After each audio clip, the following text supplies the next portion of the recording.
What's up, ladies and gentlemen? Hi, welcome to Minko's Corner. I hope you have a good day. I'm having a pretty good day. Today we're back with Napoleon. Now, don't worry, I didn't forget it. Yesterday I made another video on the Second World War. You should go watch it out. Check it out. But today I'm coming back to Napoleon. I know, going to Russia, 1812. Put my jacket on, Argyle, and I'm ready to go in. I hope you're as excited as I am. We're nearing the end of the series. Don't worry, guys. I'm going to do the Napoleon Marshals. Then I'm going to do the First World War, and then we're going to go into other different subjects. I hope you stay tuned. It will be very interesting. Let's go in.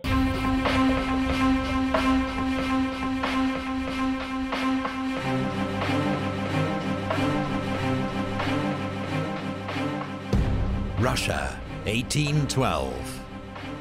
Napoleon invades his former ally with the largest army Europe has ever seen. But for the French Emperor, the decisive blow remains frustratingly beyond reach. Russia's resilience is unlike anything he's ever encountered.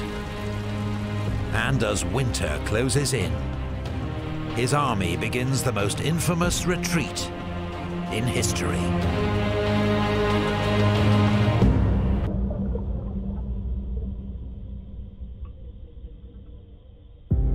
In 1807, following his defeat of the Russian army at Friedland, Napoleon had travelled to Tilsit to meet the Russian Emperor Alexander.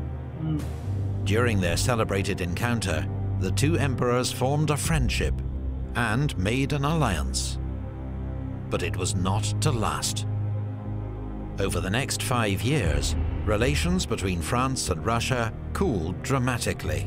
What happened? The Russians were irritated by Napoleon's creation of a Duchy of Warsaw in Poland, which they regarded as meddling in their own front yard.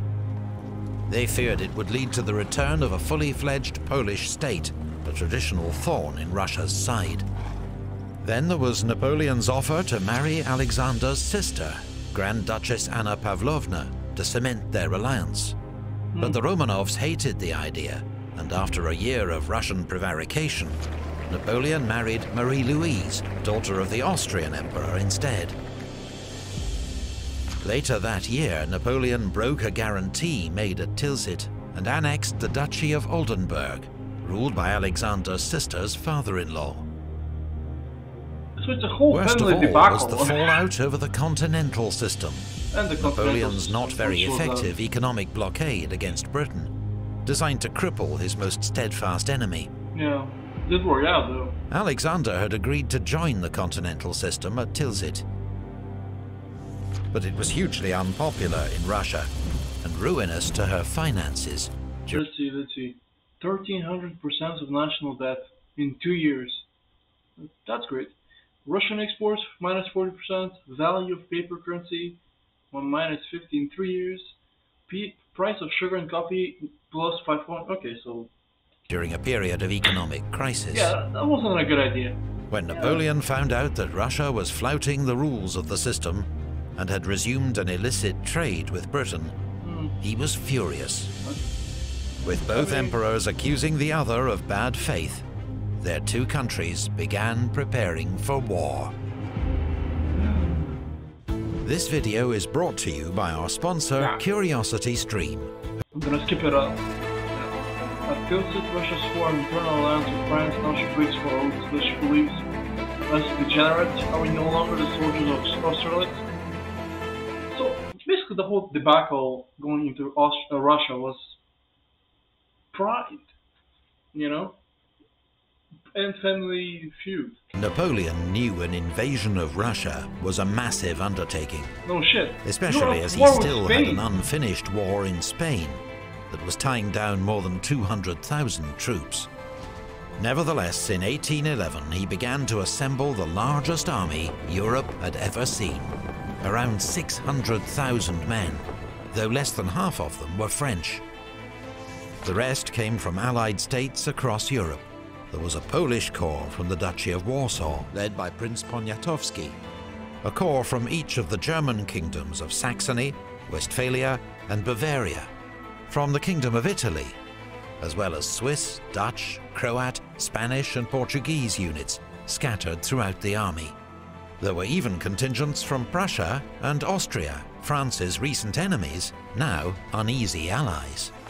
Some of these allied troops, such as the Poles and Germans, were as reliable as their French counterparts. Others were very inexperienced, or, like the Prussians and Austrians, reluctant to be there at all. This gigantic formation was deployed in 3 armies: the main force under Napoleon himself, another led by his stepson Eugene, and a third led by his younger brother Jerome, king of Westphalia. So it's a full-on family affair. If you didn't think it was, the father, the son, and the fucking brother, like what? So basically, Russia was destroyed economically by the policy, and they were like, you know what, we want to get out of this, this hole basically, and so they started trading with Britain once again, and then Napoleon annexed Oldenburg, and he didn't marry the sister, and then... Neither of these two were experienced commanders. Though one would distinguish himself on campaign, the other would not. Guess who? On their left flank, Marshal MacDonald led... Let's make a bet. I'm betting that was Jerome. You know what? Let's go with the underdog. The stepson, Eugene. Eugene, 81,000. Maybe he does something. 10th Corps, with a large Prussian contingent, while the right flank was guarded by General Schwarzenberg's Austrian Corps. Another 100,000 troops were in reserve, including Marshal Victor's 9th Corps. That's an insane army. Initially, the Russians only had 220,000 men to face this juggernaut, organized into Barclay de Tolly's 1st Army, Prince Bagration's 2nd Army, and General Tomasov's 3rd Army. They would be outnumbered 2-1. But in the run-up to war, Russia scored 2 crucial diplomatic triumphs. Sweden had been at war with Russia just 3 years earlier, a conflict which cost her Finland. By a curious turn of events, Sweden was now ruled by Napoleon's ex-marshal Bernadotte. And his dynasty, that I knew beforehand, but someone in the comments, I know who you are, said that his dynasty still rules to this day. This guy, the Marshal who was under Napoleon, his family still are kings of Sweden. But after Napoleon occupied Swedish Pomerania without warning, a furious Bernadotte promised Russia that Sweden would remain neutral. Meanwhile, a peace treaty with the Ottoman Empire ended Russia's 6-year war against its southern rival. Yeah. These 2 agreements secured Russia's flanks from any strategic threat and freed up troops to face Napoleon's invasion.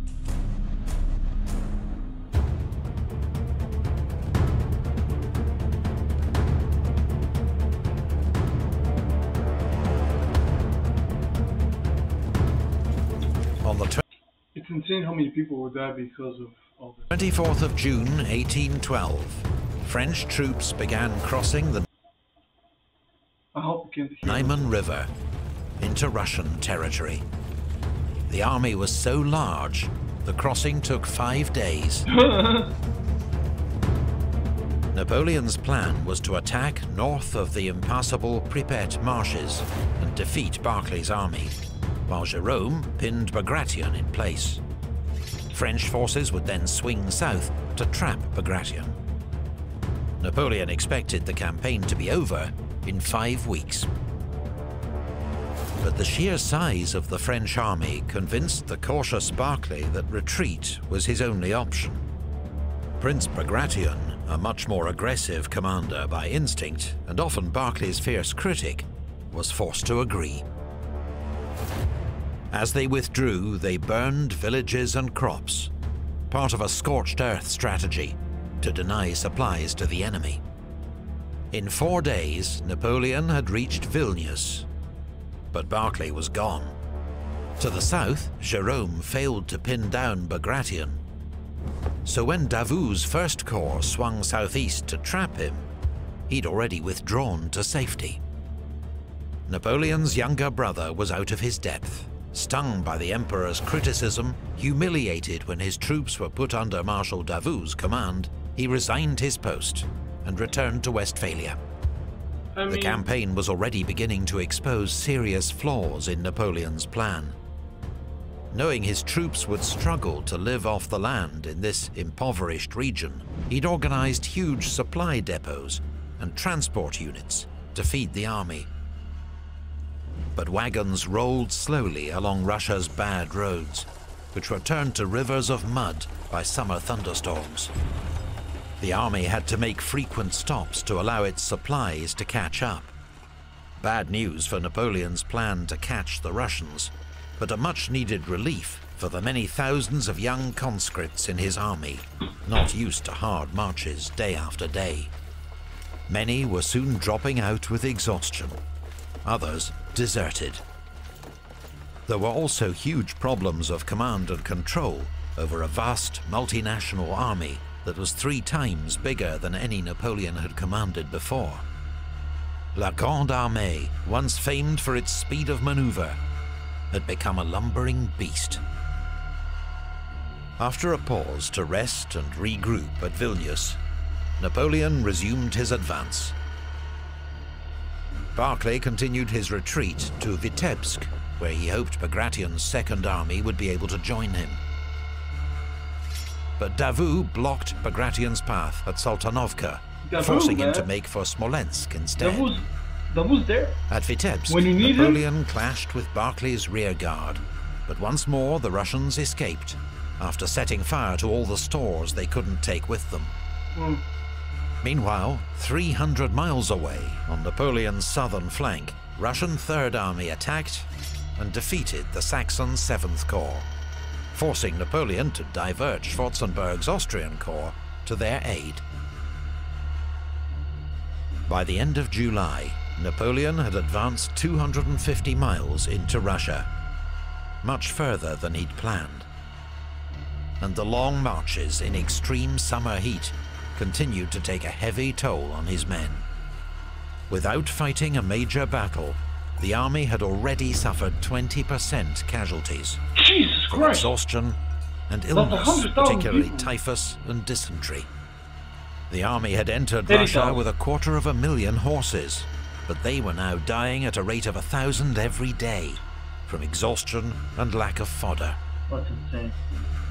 It wasn't just cavalry horses that were dying, but the very horses that were supposed to haul the army's transport wagons, making a bad situation worse. I could never understand why, man. This crisis in horsepower came just as the French light cavalry, Napoleon's eyes and ears, met their match in Russia's Cossacks.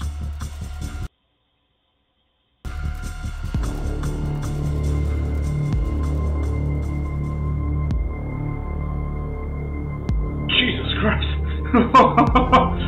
Cossacks, self-reliant, proud, ruthless, and superb horsemen, didn't play by the same rules as other European cavalry. What did they do?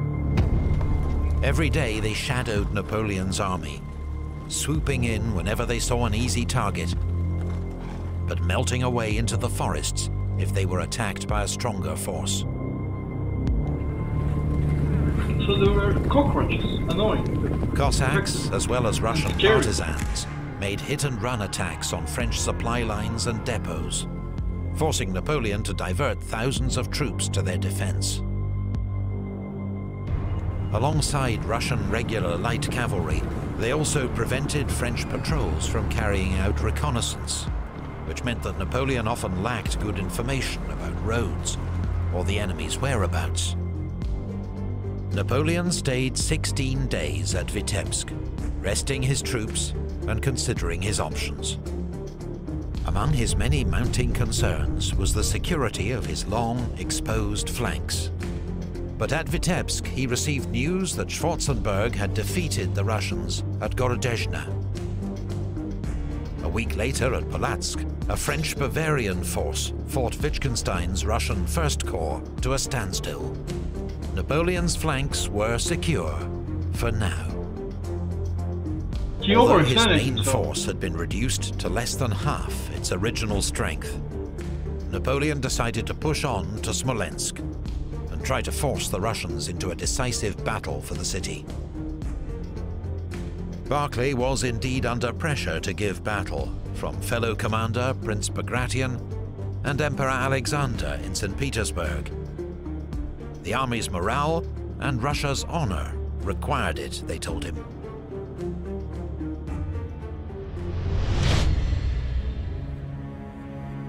With the First and Second Russian armies finally linking up near Smolensk, Barclay decided to attack Napoleon's army, which he believed was concentrated around Rudnya. The offensive was led by General Platov's Cossacks, who surprised a French cavalry division at Inkovo. But alarmed by false reports that Eugene's 4th Corps was outflanking him to the north, Barclay called off the attack. Napoleon, reassured that Barclay's offensive posed no real threat, began a grand outflanking move to the south to take Smolensk and cut off the Russian retreat. The so-called Smolensk maneuver was Napoleon at his best, using Murat's cavalry to screen his movements and keep Barclay in the dark. The Emperor reached the Dnieper on the evening of the 13th of August. His engineers quickly threw up 4 pontoon bridges, and by dawn the next day, his army was across. In like days. Marshal Davout led a second column across the river at Orsha. But a single Russian division, the 27th, fought a heroic fighting retreat from Krasny, delaying the French advance and buying time for Bagration to reinforce the Smolensk garrison. The chance for a surprise assault on the city was lost. Yeah. And as the Russian army began to pull back, Napoleon displayed an uncharacteristic lack of urgency, even halting the army for a parade to mark his 43rd birthday. When the main attack on Smolensk began 2 days later, Napoleon opted for a frontal assault.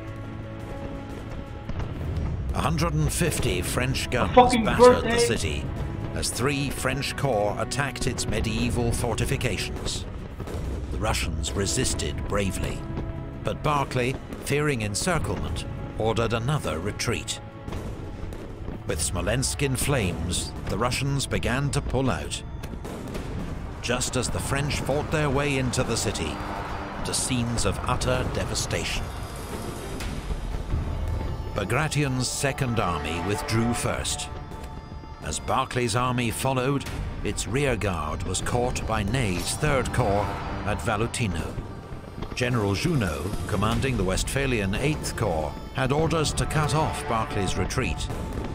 But having crossed the river, he did nothing, and the opportunity was lost.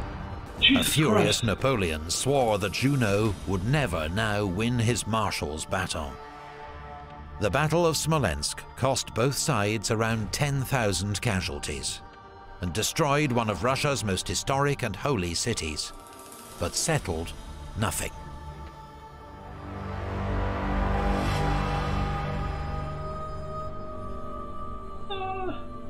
Yeah. Wouldn't work that way, man. After the missed chance to defeat the Russians at Smolensk, Napoleon paused once more to consider his options. You can peace out. His men were weary and far from home, and it was already late in the campaigning season. He considered sitting out the Russian winter at Smolensk and resuming the campaign in 1813. But now he was just 230 miles from Moscow. A century earlier, Peter the Great had moved Russia's capital to St. Petersburg, but Moscow remained its historic and spiritual heart, a prize for which the Russians had to fight. Napoleon, always a gambler, decided to push on. The Russians faced their own dilemma. Emperor Alexander had experienced a kind of religious epiphany that summer and rallied the Russian people to the country's defense, describing the war with Napoleon as a war to save Holy Mother Russia from the Antichrist. Great propaganda. For months, the emperor had received conflicting advice to stand and fight or retreat. Now he decided change was needed. The cautious General Barclay kept his job, but the Emperor summoned General Mikhail Kutuzov to take overall command of Russia's armies. I remember him. Kutuzov had been beaten by Napoleon at Austerlitz 7 years before, but he'd since won several victories against the Ottoman Empire and was a true Russian, loved by the troops. Although Kutuzov agreed with Barclay's strategy of delay, he saw that constant retreats were destroying the soldiers' and the nation's morale. If Moscow was given up without a battle, the fallout could be disastrous. And so, 70 miles west of the city, near the village of Borodino, the Russian army prepared to make a stand. Europe was about to witness the bloodiest day's fighting of the Napoleonic Wars. That's the next video, right?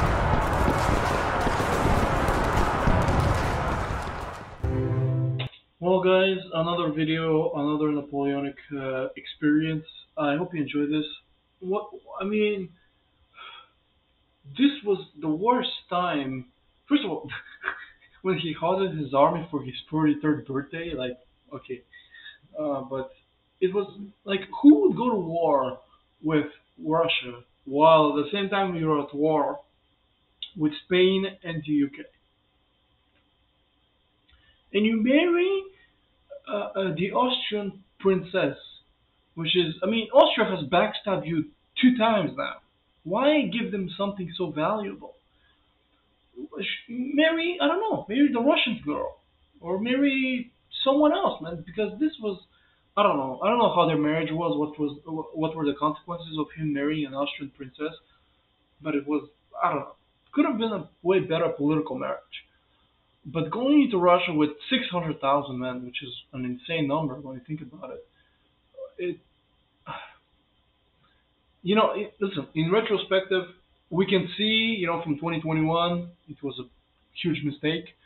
While he was in 1912, maybe it seemed like a good idea. Maybe he was, the problem with extreme success is, want it or not, you're going to get prideful. Unless you're very humble and you're constantly humbling yourself, trying to stay grounded, your ego will go nuts. Because the more success you have, the more, because the guy beats everybody in battle. He became emperor of France. He went from being a nobody. In 10 years, he became the emperor.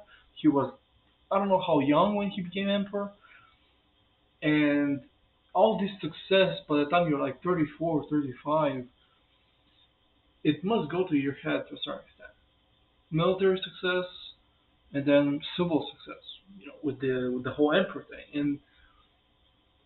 And then he was like, you know what, I'm gonna beat Russia, I'm gonna come back, I'm gonna beat Spain, and then we're gonna have peace. Maybe that was his train of thought. I don't know what his train of thought was. And then even if he won in Russia, what would he have gained from that? Let's say he wins, 1815, wins, gets the army back, everything. What does he gain as territory? Because he's gonna give territory to what, Poland maybe? Maybe he will give territory to Poland. Poland will be loyal. Maybe he will liberate Finland, so another loyal state. Maybe he'll give territory to Austria now that he's married into the family. Maybe. Which I doubt, but hey, everything's possible. And he's gonna replace the monarchy in Russia? I don't think so. The investment, if you're gonna just think of this as an investment, it's a horrible investment with horrible returns. Because even if he wins, what can he win? France is so far away, he can't take territory for France. What's he gonna take? Alaska? Minsk? Crimea? No. So it just doesn't make sense. He's gonna put Russia back into the continental system. But that didn't work. I don't know. So I hope you enjoyed this video. I hope we're coming into Russia, and then the next time we're going to Borodino, next video. I'll see you guys tomorrow.